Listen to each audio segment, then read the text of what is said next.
We hear Jesus' request, keep them from the world. Keep them from evil. That's his request. Keep them from evil. I don't want them to be infected. You see, if I don't evangelize, I haven't even begun to love God.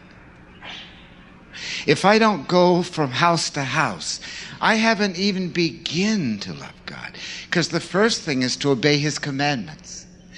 You see, if a ministry isn't deeply committed and dedicated to missions, that ministry hasn't even begun. Every one of our churches should be sending some missionaries out. I don't care how small, within 3 or 4 years. You should be able within 5 years to say, we got 2 here, 2 there. See, that's just simply keeping his commandments. It's Jerusalem, Judea, Samaria. It's the uttermost parts of the world. What you keep, you sometime will lose. What you give away, you'll get back. See, if we aren't deeply committed to missions, we're not even loving God. We're just holding the fort with worshiping God, but we're not loving God. Loving God is obeying God, is fulfilling God's will.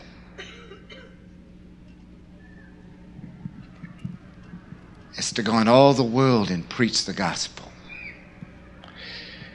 Just like a pastor works with his controller and his finance committee to budget the money, he should, in his vision, budget how many he believes God is going to raise up and send out by faith.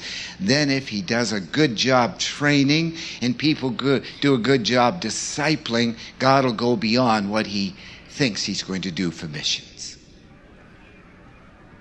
There's a lot of good-sized churches that do practically nothing except give money, and that doesn't cut it.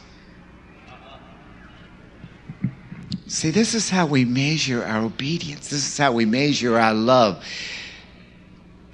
This is how we measure the power we have of faith.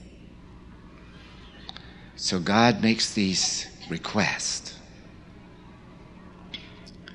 And these are unique requests. Guard your heart. Present your bodies as a living sacrifice. I request that you do that. I beseech you to present your bodies by the mercies of God. That's a request.